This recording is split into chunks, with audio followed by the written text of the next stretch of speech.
نعرے تکبیر، نعرے تکبیر، نعرے رسالت، نعرے رسالت۔ علماء اہل سنت، شیخ طریقت، صاحب سجادہ رضوی شریف، صاحب سجادہ بدایو شریف، نعرے تکبیر، نعرے رسالت۔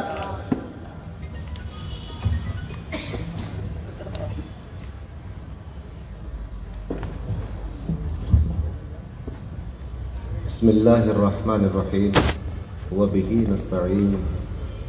السلام علیکم ورحمۃ اللہ وبرکاتہ۔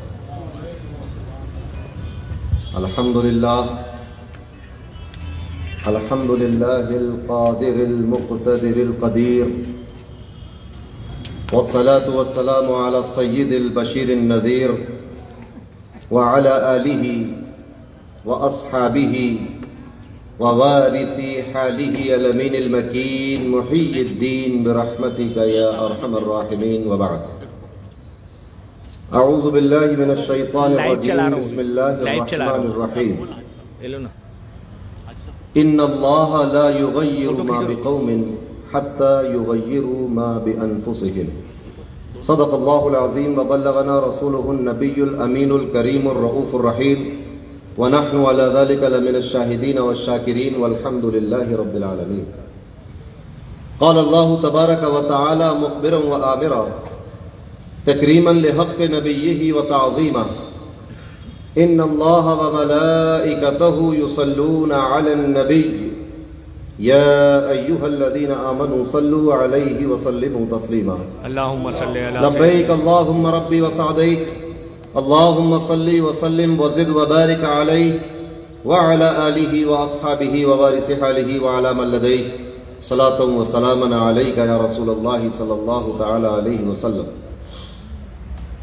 چلے جب حضور سوئے فلک بلغ العلا بکمالہ، کوئی دیکھے رخ کی چمک دمک کشف الدجا بجمالہ، وہ ہیں بے مثال درینچ شک حسنت جمیع خصالہ، انہیں دیکھ لے تو پڑھیں ملک صلو علیہ وآلہ، اللہم صل وسلم وزد وبارک علیہ وعلی آلہ واصحابہ ووارث حالہ وعلی من لدیہ صلاۃ وسلام علیک یا رسول اللہ صلی اللہ تعالی علیہ وسلم۔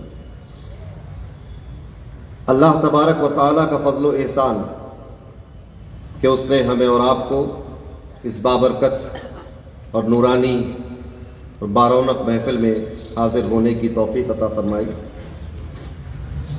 قابل مبارکباد ہے وہ لوگ جنہوں نے اس محفل کو سجایا، سنوارا، منعقد کیا، اور آپ تمام حضرات جو اپنی مصروفیات کو بالائے طاق رکھتے ہوئے اپنے گھروں سے چل کر اس مجلس میں تشریف لائے۔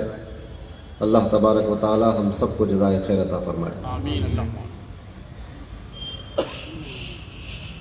ممبر رسول پر جلوہ افروز بر صغیر ہند و پاک کی عظیم ترین خانقاہ کے صاحب سجادہ،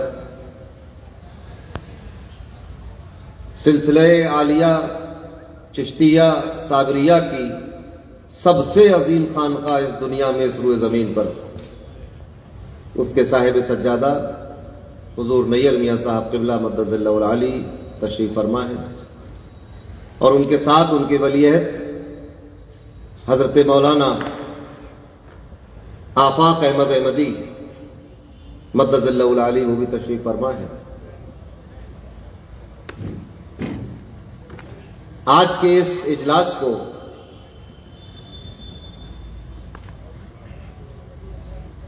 حضرت مخدوم صابر کلیری رضی اللہ تعالی عنہ سے نسبت ہے،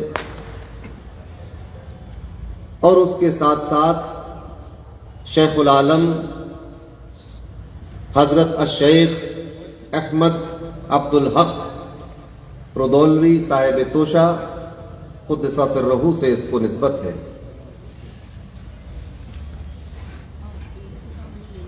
اس کیفیت کو دیکھ کر مجھے اودھ کے ایک شاعر کی ایک ربائی یاد آئی حضرت۔ شاعر کہتا ہے کہ یہ محفل حمد و نعت ہے کھونے کی نہیں،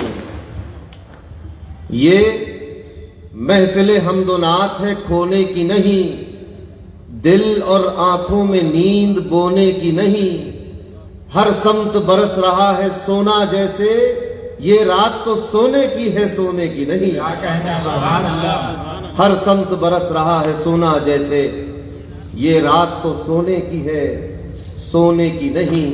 ظاہر سی بات ہے، ایک بہت مشہور قاعدہ ہے، مدرسے کے چھوٹی جماعت کے طلبہ بھی اس کو جانتے ہیں کہ نسبت سے شے ممتاز ہو جاتی ہے۔ بے شک۔ آپ ذرا سوچیں کہ ایک ہوائی جہاز جو خراب کھڑا ہے، ایئرپورٹ پہ آپ جا کے دیکھیں، کنگ فشر کے ہوائی جہاز کھڑے ہوئے ہیں، کوئی پرسان حال نہیں۔ جیٹ ایئر ویز کے کمپنی بند ہو گئی ہے، کوئی پرسان حال نہیں۔ مگر ایک سوئی یا ایک چاقو یا ایک خنجر یا ایک بہت معمولی سی چیز، عطر کی خالی شیشی، اگر یہ کہا جائے کہ یہ خالی عطر کی شیشی حضور شیخ العالم کی ہے تو اس کی کیا نسبت ہوگی؟ کیا کہنے، سبحان اللہ۔ ان بڑے بڑے ایئر کرافٹ سے زیادہ اس سوئی کی، اس شیشی کی قیمت ہو جائے گی اور اہمیت ہو جائے گی۔ کیوں؟ کیونکہ نسبت سے شے ممتاز ہو رہی ہے۔ بے شک۔ آپ نے سنا ہوگا، یہاں پر رائے پور میں علماء تقریر کرتے ہیں، آپ نے سنا ہوگا کہ جس زمین پر نبی کریم صلی اللہ علیہ وسلم کا جسد انور جس میں مبارک مس ہو رہا ہے، وہ زمین عرش اعظم سے بھی افضل ہے۔ بے شک، بے شک۔ نسبت سے شے ممتاز ہو رہی ہے۔ سمجھ میں آئی بات؟ جب کسی سے کوئی چیز منسوب ہو جاتی ہے، منہ مبارک رسول متبرک کیوں ہے؟ کیونکہ اس کی نسبت ہے رسول اللہ کے جسم سے۔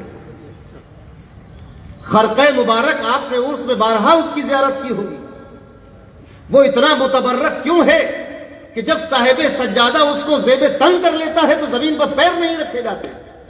کیا کہنے، کیونکہ اس کو پیران سلسلہ سے، بزرگوں سے، شیوخ سے، شیخ العالم سے اس کو نسبت حاصل ہے۔ بات سمجھ میں آئی؟ اب وہ خرقہ پھٹ گیا ہو کہ آدھا رہ گیا ہو کہ تھوڑا سا رہ گیا ہو کہ وہ چھوٹا سا ہو، مگر اس کی اہمیت بہرحال وہی ہے، کیونکہ نسبت اس کو شیخ العالم سے ہے، نسبت اس کو مولا کائنات سے ہے، نسبت اس شے کو نبی کریم سے ہے، تو نسبت سے شے ممتاز ہوتی ہے۔ مبارک ہو آپ کو صدیقی صاحب، ڈاکٹر صاحب، کہ آپ نے اس جلسے کو منسوب اس ذات گرامی سے کر دیا ہے کہ اگر اس ذات گرامی کا حال یہ ہے کہ کلیر میں تنہا رہے تو دنیا میں ڈنکا بجتا ہے۔ سبحان اللہ۔ بھیڑ نہیں تھی کلیر میں، آپ نے تاریخ گواہ ہے، اور اگر نہ معلوم ہو اسٹال لگا ہوا ہے، کتاب اٹھا کر دیکھیے کہ جب حضرت مخدوم کلیر میں قدم رکھا ہے، ساتھ میں کتنی بڑی فوج ہے، کوئی نہیں تھا۔ لوگ چاہتے تھے کہ ہم باریاب ہو جائیں، اجازت نہیں ملتی تھی۔ لوگ چاہتے تھے کہ ایک میلہ یہاں بھی لگ جائے، اجازت نہیں ملتی تھی۔ لوگ چاہتے تھے کہ ایک لائن قطار یہاں بھی لگ جائے، اجازت نہیں ملتی تھی۔ تو وہ تنہا شخصیت، اس ذات گرامی سے آپ نے اس جلسے کو منسوب کیا، تو اب افراد کی کثرت و قلت کی کوئی اہمیت نہیں رہ گئی، بے شک۔ کیونکہ آپ نے جس ذات گرامی پر نظریں مرکوز کر کے اس جلسے کا انعقاد کیا تھا، اس ذات نے اس جلسے کو قبول کر لیا اور اپنے صاحب سجادہ کو اس اسٹیج پر بٹھا کر آپ کے اجلاس پر مہر قبولیت ثبت کر دی ہے، اور اعلان کر دیا زبان حال سے کہ کوئی آئے یا نہ آئے، میرا لخت جگر نور نظر آ گیا ہے۔ اس رائے پور میں شمع صابریت کو روشن کر دیا گیا ہے۔ اب یہ پروانوں کی قسمت ہے کہ کس کے نصیب میں یہ روشنی آتی ہے، کس کے نصیب میں اندھیرا آتا ہے۔ تو قسمت کی بات ہے، لہذا نظر ان پر رکھیے جن کی خاطر اجلاس منعقد کیا ہے، جن کی خاطر یقین سے بتائیے گا۔ میں بزم صابریہ سے پوچھنا چاہتا ہوں کہ آپ نے کس کے لیے جلسہ سجایا تھا؟ آپ نے اپنے مرشد کے لیے جلسہ سجایا تھا، بتائیے وہ آیا کہ نہیں آیا؟ سبحان اللہ۔ اور نظر ہو کسی کے پاس، وہ نگاہ ہو کسی کے پاس بصیرت والی، تو نگاہ بصیرت سے دیکھے کہ آج صرف نیر میاں تنہا نہیں آئے ہیں، بلکہ یہ اس گدی پر بیٹھے ہیں کہ جس کی گدی ہے وہ یہ کہتا ہے کہ میری اولاد کو نہ دیکھنا، میں اپنی گدی کا خود سجادہ ہوں۔ کیا کہنے، سبحان اللہ۔ اس گدی کا وارث آیا ہے۔ مخدوم صاحب نے فرمایا شیخ العالم نے کیا فرمایا؟ میں اپنی مسند کا خود صاحب سجادہ ہوں. تو وہ شخصیت تشریف لا چکی ہے، پروانوں کی محفل جمع ہے، اور کچھ محبت کے لیے کچھ اہل دل مخصوص ہوتے ہیں، محبت کے لیے کچھ اہل دل مخصوص ہوتے ہیں. یہ وہ نغمہ ہے جو ہر ساز پر گایا نہیں جاتا، کیا کہتے ہیں؟ وہ تو مخصوص ہوتے ہیں لوگ. الحمدللہ ہندوستان بھر میں سفر کرتے ہیں، مگر ایسی رونق اور اتنے شاندار سماعتیں بہت مشکل سے ملتی ہیں.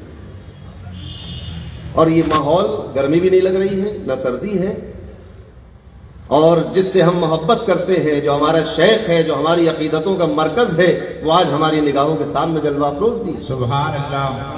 علامہ اقبال نے انہی سادہ مزاج شیوخ کے لیے یہ بات کہی ہوگی کہ نہ پوچھ ان خرقہ پوشوں کی، کیا کہتے ہیں؟ نہ پوچھ ان خرقہ پوشوں کی، ارادت ہو تو دیکھ ان میں یدے بیضا لیے بیٹھے ہیں اپنی آستینوں میں. کیا کہتے ہیں؟ سبحان اللہ. یدے بیضا لیے بیٹھے ہیں اپنی آستینوں میں. تو اللہ تبارک و تعالی جزائے خیر عطا فرمایا آپ لوگوں کو کہ آپ کا یہ اجلاس، یہ بزم جس کے لیے سجائی تھی، وہ شمع محفل تو موجود ہے. بے شک. ہاں، وہی نہ ہوتا جس کی خاطر بزم سجائی گئی تھی تو پھر بزم پھیکی رہ جاتی، بے رونق ہو جاتی. مگر جس کے لیے سجائی تھی وہ موجود ہے، نہ صرف تنہا بلکہ اپنی 600-700-800 سالہ تاریخ کی روایتیں لے کر آج آپ کے درمیان بیٹھا ہوا ہے. وہ روحانیت جو کلیل کی سرزمین سے رودولی کی طرف آئی تھی، وہی روحانیت لے کر آج آپ کی بستی میں آپ کے اصرار پر، آپ کے بلانے پر تشریف لائے ہیں اور آپ کی آنکھوں کے سامنے موجود ہے. تو یہ ایک بہترین موقع ہے، کوئی ڈسٹربینس نہیں ہے، کوئی انتشار نہیں ہے، ایک محبت کا ماحول بنا ہوا ہے. اور یقین مانیے بالکل ایسا لگ رہا ہے جیسے کہ ہم خانقاہ میں بیٹھے ہوئے ہیں. کسی کا مصرع مجھے یاد آیا، وہ کہتا ہے کہ ہم جہاں بیٹھ کے پی لیں وہیں میخانہ بنے. سبحان اللہ. اللہ تبارک و تعالی اس جذبے کو سلامت رکھے. شمع روشن ہو چکی ہے، اب پروانوں کی قسمت ہے ہلو کہ کس کو شمع کا قرب نصیب ہوتا ہے. بتام تو اللہ تبارک و تعالیٰ نے اپنے موضوع پہ آؤں کیونکہ وقت بہت ہو چکا ہے. کہاں پہنچے؟ ہمارے جلسے عام طور سے 11 بجے ختم ہو جاتے ہیں، ہاں ٹھیک اور ہے، خانقاہ شریف کا جلسہ تو عشاء میں ختم چالو ہو ہوا جاتا ہے. ہے. رودولی شریف میں، بدایوں شریف میں وہاں تو جلسہ ہوٹل ہے، ہوٹل شہر میں ہوتے ہیں جہاں اجلاس، پروگرام تھا وہ دور وہ ہے. 10-10:30 بجے ختم ہو جاتے ہیں، اس ہوٹل لیے جو کھلی کرسیاں رہتا سب سمٹ ہوٹل جاتا میں ہے. کھا لینا آ جاؤ. ہاں میرے سے تو وقت ہمارے حساب سے بہت ہو چکا ہے. بہت مختصر وقت میں تھوڑی سی گفتگو کرنے کی کوشش کروں گا کیونکہ مقصد تو ہمارا حل ہو چکا. حضرت تشریف لا چکے، ہم نے زیارت کر لی، فیوز و برکات سے مالا مال ہو گئے، اور اسی امید پر یہاں سے جائیے گا کہ حضرت پھر تشریف لائیں. اللہ تبارک و تعالی نے قرآن مجید میں ارشاد فرمایا، ان اللہ، اپنے بارے میں ارشاد فرما رہا اللہ، ان اللہ لا یغیر ما بقوم. لوگ شکوہ کرتے ہیں کہ ہمارے حالات برے کیوں ہو گئے، لوگ شکوہ کرتے ہیں کہ ہم تنزلی کا شکار کیوں ہو گئے، لوگ شکوہ کرتے ہیں کہ ہم مسجد مرثیہ خواہ ہیں کہ نمازی نہ رہے، یعنی وہ صاحب اوصاف حجازی نہ رہے. لوگ شکوہ کرتے ہیں کہ نعمتیں ہیں تیری اغیار کے کاشانوں پر، برف گرتی ہے تو بیچارے مسلمانوں پر. لوگ شکوہ کرتے ہیں کہ آ کے بیٹھے بھی نہ تھے اور نکالے بھی گئے. لوگ شکوہ کرتے ہیں آئے اس شاخ گئے وعدہ فردہ لے کر، اب انہیں ڈھونڈ چراغ رخ زیبا لے کر. لوگ شکوہ کر رہے ہیں، مگر اللہ نے اعلان فرما دیا کہ یہ جو شکوہ تم کر رہے ہو، ناداری کا، پستی کا، ظلمت کا، حالات کی ابتری کا، اپنے برے حالوں کا، اے انسانوں جو تم یہ شکوہ کر رہے ہو سن لو. اللہ نے فرمایا ان اللہ لا یغیر ما بقوم. اللہ تبارک و تعالی کسی قوم کے نعمتوں کے حالات نہیں بدلتا. عام طور سے لوگوں کو یہ غلط فہمی ہے کہ اس آیت کریمہ کا مطلب یہ ہے کہ اللہ کبھی کسی قوم کو نیچے سے اوپر نہیں لے جاتا. نہیں، اونچائیوں سے پستیوں میں نہیں ڈالتا. حتی یغیروا ما بانفسہم، جب تک وہ قوم خود اپنی حرکتوں سے تنزلی کو اختیار نہ کر لے. اللہ کسی سے نعمتیں نہیں روکتا، اللہ کسی سے نعمتیں نہیں اٹھاتا، اللہ کسی کو نعمتوں سے محروم نہیں کرتا. ہاں وہ لوگ خود اپنی حرکتوں سے اپنی حالت بدل لیتے ہیں تو وہ نعمتوں کا حق کھو بیٹھتے ہیں. کوئی بھی تفسیر اٹھا کر دیکھیں، اردو کی ہو یا عربی کی یا فارسی کی، تو یہ ایک اچھی حالت. بنیادی طور پر اللہ نے انسان کو پیدا کیا تو یہ ایک نعمت ہے، اس کو بولنا دی، بولنے کی قوت دی تو یہ ایک نعمت ہے. تو بنیادی طور پر اللہ نعمت دیتا ہے. اب وہ نعمت چھن جائے تو وہ فرما رہا ہے کہ تمہاری اپنی حرکتوں سے چھینی ہے، ہم نے نہیں چھینی. تم نے ایسی حرکتیں کی کہ تم اس نعمت کا حق ہو بیٹھے. جیسا کہ آپ تاریخ دیکھیں، قرآن میں ایک تاریخ بھی ہے نا، معتبر تاریخ. قرآن سے معتبر تاریخ کیا ہوگی؟ اللہ نے فرمایا وَمَنْ أَصْدَقُ مِنَ اللَّهِ قِيلًا، اس سے سچا اور کون ہو سکتا ہے؟ اس کی بات سے سچی بات کس کی ہو سکتی ہے؟ سبحان اللہ. بنی اسرائیل کی تاریخ ہے، قوم نوح کی تاریخ ہے، قوم لوط کی تاریخ ہے، حضرت ابراہیم، حضرت اسماعیل، حضرت موسیٰ کلیم اللہ، عیسیٰ روح اللہ، پوری تاریخ بیان کی. حضرت یوسف علیہ السلام، حضرت داؤد، حضرت سلیمان، سب کا واقعہ بیان ہوا ہے قرآن کے اندر. یہ ایک تاریخ ہے، یہ ہو چکا ہے دنیا میں. یہ آسمان کی باتیں نہیں ہیں، یہ اس دنیا کی باتیں. قوم بنی اسرائیل پر اللہ نے کیا کیا نعمتیں نہیں فرمائی. جیسا انہوں نے چاہا ویسا کیا گیا، جو مانگا عطا کیا گیا. اور قرآن میں فرمایا کہ یاد کرو ہم نے تمہیں پوری دنیا پر فضیلت دی تھی. یہ فرمایا قرآن میں، پورے عالم پر ہم نے تمہیں فضیلت دی ہے. یہ بنی اسرائیل سے اللہ نے کہا یاد کرو، تم میری نعمت کو یاد کرو جو میں نے تم پر کی ہے. اور کیا نعمت تھی؟ پوری دنیا پر تمہیں افضل بنا دیا تھا. مگر کیا ہوا؟ انجام آخر جب بنا دیا تھا افضل، مگر حرکتیں ایسی ہونے لگی کہ نوبت یہاں تک آ گئی. فرمایا کونوا قردۃ خاسئین، جاؤ دھتکارے ہوئے بندر بن جاؤ. ان کو بندر بنا دیا گیا. اللہ اکبر. نوبت یہاں پہنچی. کیوں؟ حتی یغیروا ما بانفسہم، انہوں نے اپنی حالت خود بدل لی. اللہ نے فرمایا تھا کہ اس دن شکار نہ کرنا، اسی دن شکار کرنے لگے. اللہ نے فرمایا تھا کہ بچڑے کی پوجا نہ کرو، بچڑے کی پوجا کرنے لگے. اللہ نے فرمایا کہ نبیوں کو نہ ستاؤ، ستانے لگے.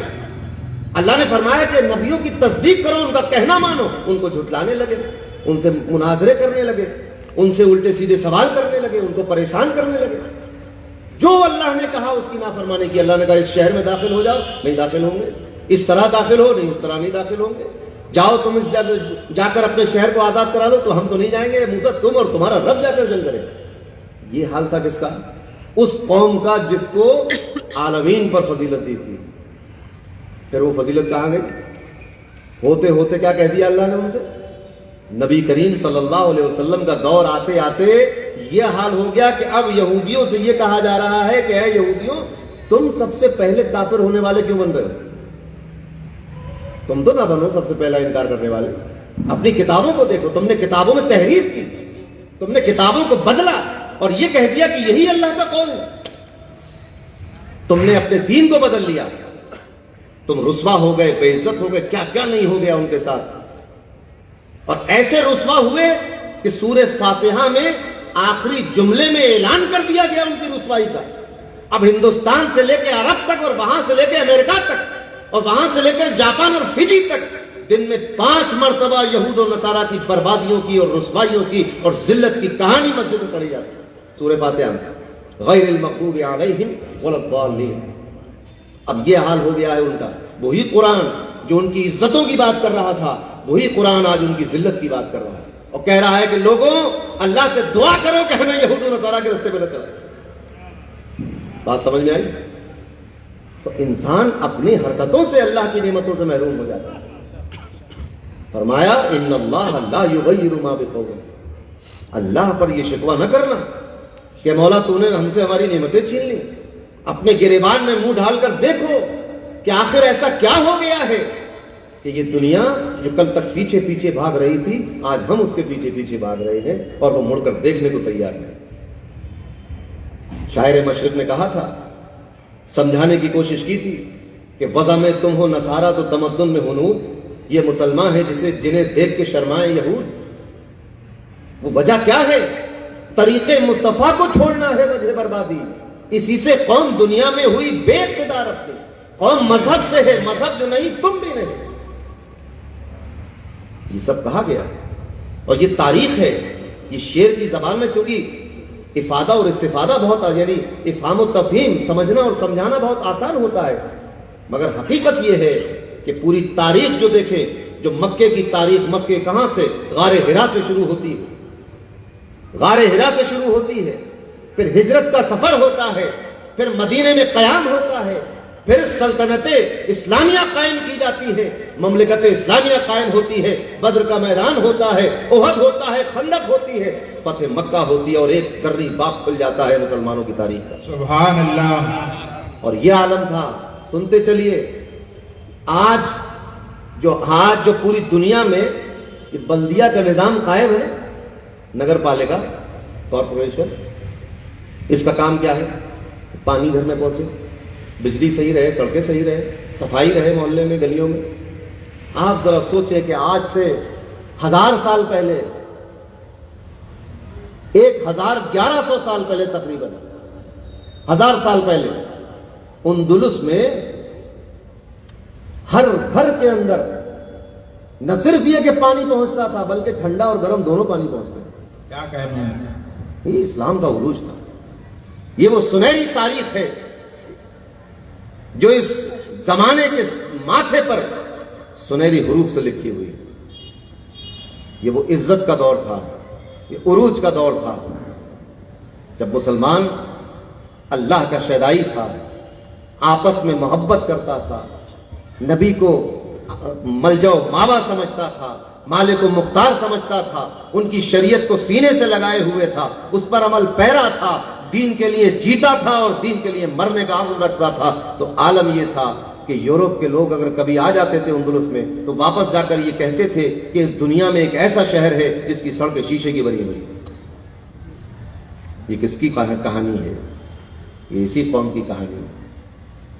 شاعر مقصد نے کہا تھا کہ کبھی اے نوجوان مسلم تدبر بھی کیا تو نے، وہ کیا گردوں تھا جس کا تو ہے ایک ٹوٹا ہوا تارا. تجھے اس قوم نے پالا ہے آغوش محبت میں، کچل ڈالا تھا جس نے پاؤں میں تاجے سرے دارا. آپ ذرا سوچیں، گوا دی ہم نے جو اسلاف سے میراث پائی تھی، سریا سے زمین پر آسمان نے ہم کو دے مارا. آ گیا حتی یغیروا ما بانفسہم، اپنے آپ کو بدل لیا، بے راہ روی اختیار کر لی، آپس میں ایک دوسرے کی مخبری کرنے لگے، ایک دوسرے کو برا سمجھنے لگے، ایک دوسرے کے لیے دلوں میں جگہ نہیں رہی. جب یہ عالم پیدا ہو گیا اور فسق و فجور سر چڑھ کر بولنے لگا تو عالم اب یہ ہو گیا ہے کہ اگر اس دنیا میں دریوزہ گری کرتی ہوئی کوئی قوم نظر آتی ہے تو قوم مسلم. ہر وقت سوال پھیلائے ہوئے ہاتھ. اب یہ پوری تاریخ ہو جائے گی، اس دنیا کی ایک تاریخ ہو جائے گی، مگر یہ موقع نہیں ہے اس بات کا. آپ سب جانتے ہیں، میں صرف ہندوستان کی بات نہیں کر رہا ہوں، یہ عالمی منظرنامے کی بات ہے. مگر ہمیں ہوش کب ہے پیچھے پلٹ کر دیکھنے کا؟ ہمیں ہوش کب ہے اپنی تاریخ کے اوراق کو پلٹنے کا؟ ہم تو ایک عجیب و غریب آسیبی کیفیت میں زندگی گزار رہے ہیں. ہمیں اس بات کا خیال نہیں آتا کہ کون سی تاریخ پیچھے چھوڑ کر آئے ہیں اور اس کو کیسے حاصل کیا جائے. اور وہ اس وجہ سے کہ خدا بندہ یہ تیرے سادہ دل بندے کدھر جائے کہ درویشی بھی عیاری ہے، سلطانی بھی عیاری. عربی میں کہا جاتا ہے الناس علی دین ملوکہم، عوام اپنے حکمران کے راستے پر ہوتی ہے. تو جو عوام کی حالت دیکھو تو سمجھ جاؤ کہ اس کا حاکم کیسا ہے. حاکم تک تو نہیں پہنچ پاتا نا ہر کوئی. شہر کا نظام دیکھ کر سمجھ جائیے کہ حکومت کیسی چل رہی ہے، حاکم کیسا ہے. یہ دستور زباں بندی ہے کیسا تیری محفل میں، یہاں تو بات کرنے کو ترستی ہے زباں میری. ورنہ پھر مجھے شاعر مشرق کے الفاظ میں کہنا پڑے گا کہ بری بزم میں راز کی بات کہہ دی، بڑا بے ادب ہوں، سزا چاہتا ہوں. ہمیں اپنے حالات پر غور کرنا ہوگا. ہم دنیا کے مال پر مرنے لگے، ہم دنیا کی شہرت پر مرنے لگے، ہم اپنی عزت اور اپنی جے جے کار کی خواہش مند ہو گئے.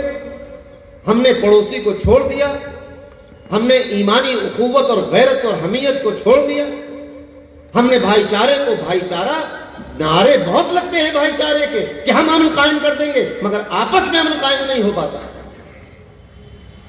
بھئی دو پالیسی ہوتی ہیں ہر حکومت کی، انٹرنل اور ایکسٹرنل۔ تو ایکسٹرنل پالیسی کا تو بینر لگا ہوا ہے، پیار محبت اور یہ اور وہ فلاں کا، مگر جب داخلی بات آتی ہے تو پھر بھائی بھائی سے عید نہیں مل رہا، ایک دوسرے کے یہاں شادیوں میں آنا جانا نہیں، ایک دوسرے کی ترقی سے سینے میں جلن ہو رہی ہے۔ یہ قوم مسلم کا طریقہ نہیں۔ خانقاہ شیخ العالم اس بات کا عزم کر کے اٹھی ہے کہ اسی برائی کو اور انہی بیماریوں کو مسلمانوں کے دلوں سے دور کرنا ہے۔ آپ کو فرصت ملے کبھی تو جا کر دیکھیے رودونی شریف میں ایک عظیم الشان جامعہ چشتیہ موجود ہے، جہاں پر نہ صرف یہ کہ علم ظاہر کی تعلیم دی جا رہی ہے بلکہ تربیت اسلامی بھی کی جا رہی ہے کہ وہاں سے فارغ ہونے والے علماء اور حفاظ اور قاری جب اپنے میدان عمل میں قدم رکھتے ہیں تو پھر ان سے وہی فیضان آگے بڑھتا ہے۔ آج ہر سطح پر انحطاط ہے۔ جب زوال آتا ہے، یاد رکھو، جب کسی قوم پر زوال آتا ہے چاروں طرف سے آتا ہے۔ ایسا نہیں ہے کہ کسی قوم پر تعلیم میں تو زوال آیا مگر عزت اور شہرت اور اقتدار ہاتھ میں رہا، ایسا نہیں، چاروں طرف سے زوال آتا ہے، ہر طرف سے تنزل ہی ہوتی ہے۔ آج یہ وہ قوم کہ جس قوم کا پہلا نعرہ یہ تھا کہ اقرأ بسم ربک الذی خلق، آج وہ قوم تعلیم کے میدان میں سب سے پیچھے ہے۔ ہندوستان کا سب سے پہلا وزیر تعلیم آزادی کے بعد مسلمان تھا، بے شک، آج ہم ہی تعلیم کے پیچھے ہیں۔ یہ وہ قوم کہ جس میں اس کے پیغمبر نے بہت زور دے کر کہا تھا کہ النظافۃ من الایمان، آج ہمارے محلوں میں صفائی نہیں ہوتی، ہمارے گھر صاف نہیں ہوتے، ہماری بستیاں صاف نہیں ہوتی، کوڑا پڑا رہتا ہے۔ صفائی ستھرائی نظافت، امام بخاری، چونکہ اب یہ غلط قصہ چھڑ جائے گا یہاں پر اگر میں یہ بات چھیڑوں تو امام بخاری اور امام اعظم کے درمیان جو ایک ہلکا سا اختلاف ہے ایمان کو لے کر، مگر بہرحال النظافۃ من الایمان، ہم اس کو ایمان کا جزو ترکیبی نہیں مانتے ہیں مگر ایمان کا کمال تو نظافت سے ہوتا ہے۔ جس قوم کے پیغمبر نے اور سچے پیغمبر نے اور آخری پیغمبر نے اور اللہ کے محبوب نے یہ کہا تھا کہ راستے کی تکلیف دہ اشیاء کو ہٹا دینا بھی صدقہ ہے، عبادت کے زمرے میں آتا ہے۔ آپ کو معلوم ہونا چاہیے غرناطہ میں جب مسلمانوں کی حکومت تھی، ایک پادری اپنے گھر سے چرچ سے نکلا اپنے چیلوں کے ساتھ تو پتھر سے ٹھوکر کھا کر گر گیا۔ جب گر کے اٹھا تو اس کی زبان پر بے ساختہ ایک جملہ آیا، اس نے کہا لگتا ہے آج یہاں کسی مسلمان کا گزر نہیں ہوا۔ کیا کہنے، سبحان اللہ، کہ اگر کوئی مسلمان گزرا ہوتا تو راستے میں پتھر نہ پڑا ہوتا ہے۔ سبحان اللہ۔ یہ تھی ہماری قوم، مگر کیا ہوا؟ ابھی آپ نے حضرت عمر بن عبدالعزیز کا واقعہ سنا۔ عمر بن عبدالعزیز ایسے ہی اتنے بڑے نہیں ہو گئے، قربانی ہے۔ عمر بن عبدالعزیز کے گھر میں عید کے دن ایک مرتبہ کھیر بن گئی۔ اپنی بیگم سے پوچھا یہ کھیر کیسے بنی، کہاں سے پیسے آئے، یہ میوہ کہاں سے آئے؟ انہوں نے کہا کہ آپ کی تنخواہ جو ہے اس میں سے کچھ 1 پیسہ ہر مہینے بچ جاتا ہے، مثلا اس کو میں نے جمع کیا اور جمع کر کے یہ کھیر بنائی۔ آپ نے بہت تعریف کی بیگم کی۔ پتہ چلا کہ بیوی جب کوئی اچھی چیز بنا تعریف کرنا چاہیے اس کی، ہمیشہ غصہ شکل پہ سوار لے کر کے نمک تیز ہے اور یہ نہیں ہے اور یہ سب نہیں کرنا چاہیے، بے شک، تعریف کرنی چاہیے۔ بہت تعریف کی۔ اگلے دن جب اپنے آفس پہنچے سب سے پہلا آرڈر یہ کیا، کون کر رہا ہے یہ آرڈر؟ معلوم ہے کون ہے؟ عمر بن عبدالعزیز۔ کیا کہنے، سبحان کسی اللہ۔ محلے کے جو ہے وہ پارشد کا نام نہیں ہے عمر بن عبدالعزیز، کسی شہر کے میئر کا نام نہیں ہے، کسی صوبے کے چیف منسٹر کا نام نہیں، اور کسی ملک کے پردھان منتری اور صدر کا نام بھی نہیں ہے۔ یہ اس امیر المومنین کا نام ہے جس کے اور حضرت علی کے درمیان ایک کافی لمبی ایک زمانہ موجود ہے، مگر اسلام کے جید علماء نے کہا ہے کہ اگر خلفائے راشدین میں اضافہ ہو سکتا ہے تو وہ خلافت حضرت عمر بن عبدالعزیز کی خلافت، بے شک، سبحان اللہ، خلافت راشدہ میں شمار کیا جاتا ہے، جبکہ ان میں اور حضرت امام حسن مجتبیٰ کے درمیان کئی واسطے اور گزر چکے ہیں اموی حکومت میں۔ وہ عمر بن عبدالعزیز کہ حجاز پہ اس کی حکومت، عراق پہ اس کی حکومت، بیت المقدس تک اس کے پرچم لہرا رہے ہیں، ادھر رومن امپائر اس کے سامنے سرنگو ہے، ادھر پرشین امپائر اس کے سامنے سرنگو ہے۔ آپ سوچیں کہ فارس سے لے کر روم تک جھنڈا لہرا رہا ہے، معمولی آدمی کا نام نہیں ہے عمر بن عبدالعزیز۔ اپنے آفس میں گئے, کہا کہ میری تنخواہ سے اتنے پیسے گھٹا لو جتنے پیسے ہر مہینے میری سیلری سے بچ جاتے ہیں, کیا کہنے سبحان اللہ. کیونکہ اس کے بغیر میرے گھر کا خرچ چل سکتا ہے, لہذا وہ پیسے بیت المال میں جمع کر دیے جائے, یہ مسلمانوں کے کام آئیں گے, یہ کہا. ایسے ہمارے اسلاف ہیں. اور ہم ہر طبقہ اگر آفیسر ہے تو رشوت لے رہا ہے, اور اگر ذرا سا امامہ اور تھوڑا سا مذہبی ہے تو پھر تو آپ واپس سوچ سکتے ہیں کیا کیا نہیں لے تو. ابھی مجھے کسی نے بتایا کہ وہ بچہ بیمار ہو گیا تھا تو حضرت ایک بکرا ذبح کرنا پڑا. کیوں؟ بولے وہ ایک مولانا آئے ہوئے تھے, ان سے پوچھا, ان کا بھائی تمہارے اوپر تو 17,000 خبیث ہے تو ایک کالا بکرا کر دے. آپ ذرا سوچیے, حد ہو گئی یہ حالت کی. علامہ اقبال نے یہ بات تو کہہ دی تھی, لوگ برا مان گئے تھے. اس نے کہا کہ ہو نکو نام جو قبروں کی تجارت کر کے, کیا نہ بیچو گے جو مل جائیں صنم پتھر کے. آپ ذرا سوچیے, یہی شیخ حرم ہے جو چرا کر بیچ کھاتا ہے, گلی میں بوزرو دلقے اویسو چادر زہرا. کیا کہنے. کس کون سے بھیس میں جو ہے ڈاکہ زنی ہو رہی ہے. کیوں؟ کیونکہ قوم پر انحطاط آ گیا ہے, اور اس قوم کو, پوری قوم کو اپنے حالات سدھارنے ہوں گے. اور میں بھی اسی قوم کا حصہ ہوں, کوئی الگ سے تھوڑی, اسی معاشرے کا حصہ ہوں جو معاشرہ ہے اس وقت قائم. تو اب وہ سنہرے اوراق ہماری تاریخ کے نہ بتائے نہیں جاتے, سنائے نہیں جاتے, پڑھائے نہیں جاتے, پڑھے نہیں جاتے. بس وہ باتیں آپ تک پہنچائی جاتی جس کو آپ سننے آتے ہیں. تفریح ہوئی, ہنسے, کہے لگے, چٹکلے بازی ہوئی, جلسہ ختم ہو گیا. قسم خدا کی کہ قیامت میں یہ بھی حساب دینا ہوگا. آپ کو معلوم ہے نا کہ جن 5 چیزوں کا حساب ہر حال میں ہوگا, جو صحیح احادیث سے ثابت ہے, وہ کیا ہے؟ زندگی کا حساب دینا ہوگا, پیدائش سے لے کے موت تک 1. پھر بالخصوص جوانی کے ایام کا حساب دینا ہوگا 2. پھر جو کمایا کس طرح سے کمایا اس کا حساب دینا ہوگا 3. اور پھر جو خرچ کیا کس طرح سے خرچ کیا اس کا حساب دینا ہوگا 4. اور پھر جو علم حاصل کیا تھا اس پر کتنا عمل کیا اس کا حساب دینا ہوگا 5. سبحان اللہ. قلندر جز دو حرف لا الہ کچھ بھی نہیں رکھتا, فقیہ شہر قارون ہے حرف آئے حجازی کا, لغت آئے حجازی کا. تو علم کی گٹھری تو ہم اپنے سر پہ رکھ لیتے ہیں, مگر عمل, نمازیں نہیں, روزے نہیں. جو حال ہے معاشرے کا وہ ہماری نظروں کے سامنے ہے. اور ان اجلاس کے انعقاد کا اس دور میں سب سے صحیح مفہوم یہی ہے کہ ہم یہاں اپنی کمیوں کو دیکھ کر اس کو سدھارنے کی کوشش کریں, نہ کہ کسی دوسرے پر تبرہ پڑھ کر چلے جائیں. اپنے دل میں, علامہ اقبال کا پھر ایک شعر مجھے یاد آیا کہ اپنے من میں ڈوب کر پا جا سراغ زندگی, تو اگر میرا نہیں بنتا نہ بن, اپنا تو بن. کیا بات. آپ ذرا سوچیں, اللہ نے فرمایا حتی یغیروا ما بانفسہم, یہ لوگ اپنی حالت خود بدل لیتے ہیں, اس کے بعد اللہ کی نعمتیں ان سے روٹ کر چلی جاتی ہیں. پہلے یہ اپنی حالت بدلتے ہیں.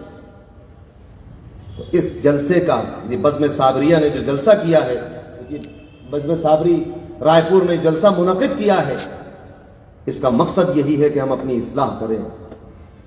تقریریں تو آپ سنتے رہتے ہیں, اجلاس ہوتے رہتے ہیں, درس ہوتے رہتے ہیں, مگر ہم اس سے کیا لیں؟ اپنی اصلاح اس سے کریں. اپنے دل کو دیکھیں, اپنے اندر جھانک کر دیکھیں کہ ہم کیا ہیں, اور ایک دین اور سیرت اور قرآن کے آئینے میں اپنے آپ کو منہ دیکھیں, ہمیں شرم آنے لگے گی کہ ہم کیا.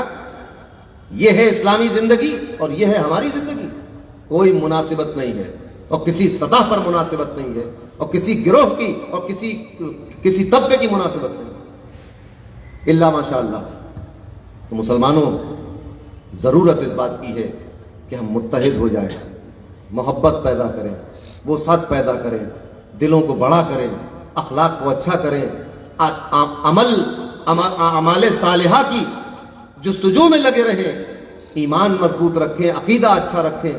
جو فرائض و واجبات اللہ کی جانب سے, رسول کی جانب سے ہم پر ہیں, ان کو ادا کرنا چاہیے, ان کو پس پشت رکھ کر.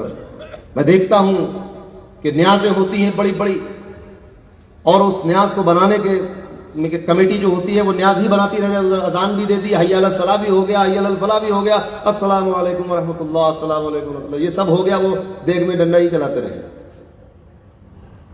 بھائی تو یہ تو تصوف نہیں ہے، یہ خانقاہیت نہیں ہے، یہ قادریت اور چشتیت اور صابریت نہیں ہے، یہ کوئی سلسلہ نہیں ہے کہ اللہ کو بھول جاؤ اور اللہ کے ولی کو یاد رکھو۔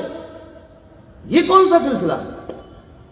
آپ جس سلسلے سے وابستہ ہیں، آج جس خانقاہ کے صاحب سجادہ یہاں بیٹھے ہوئے ہیں، ان کی خانقاہ اور ان کی زندگی اور ان کے پیران طریقت کی زندگی کبھی دیکھی نہ دیکھی ہو تو اسٹال لگا ہوا ہے، جا کر پڑھ لیجیے کتاب میں۔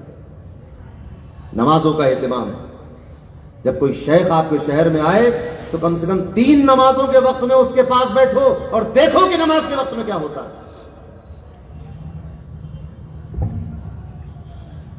پھر اندازہ ہوتا ہے کہ تصوف کیا ہے۔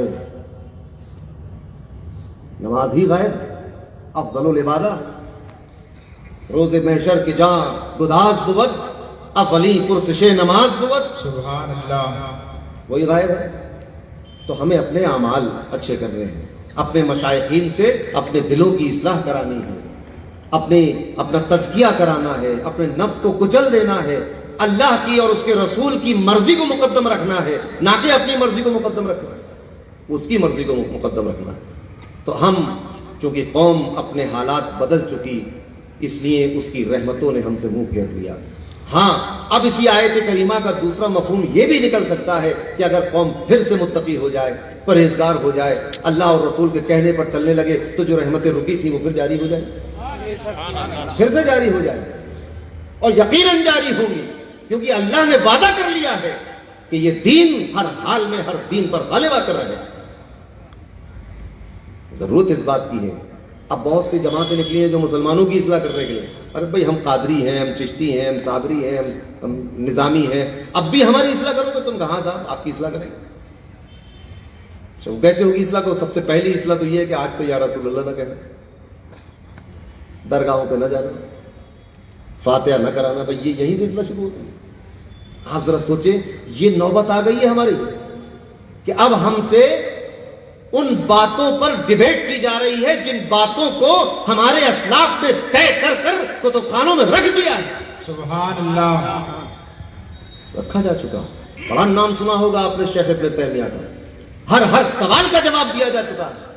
بڑا نام سنا ہوگا محمد بن عبد الوہاب نجدی کا، ہر سطر کا جواب دیا جا چکا ہے۔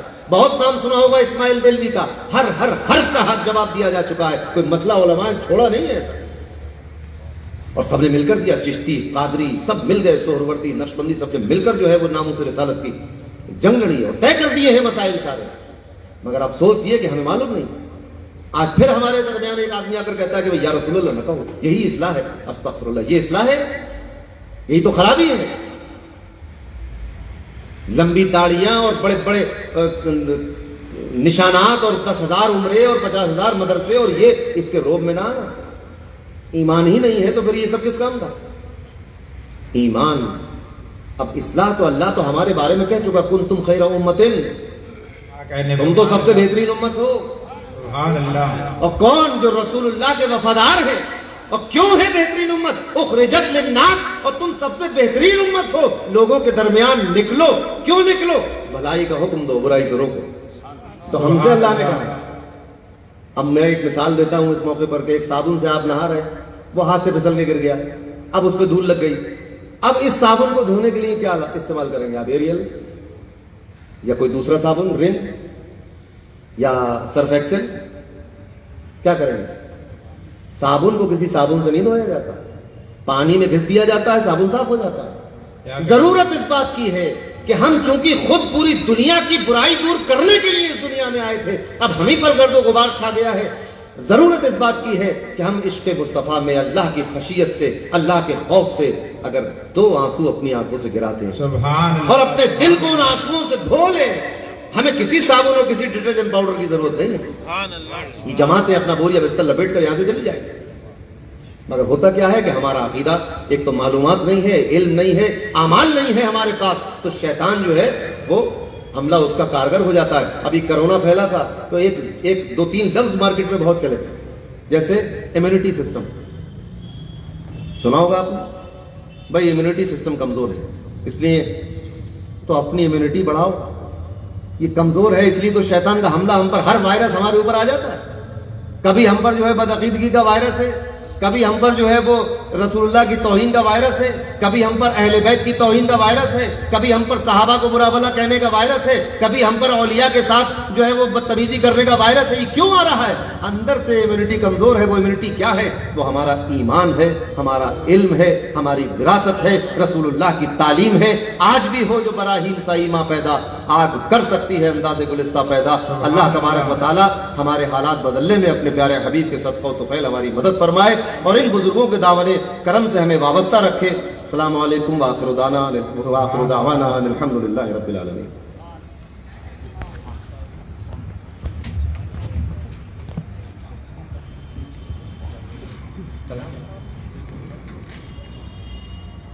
کھڑے ہو جائیں آپ حضرات صلاۃ و سلام کے لیے. یا نبی سلام علیکہ، یا رسول سلام علیکہ.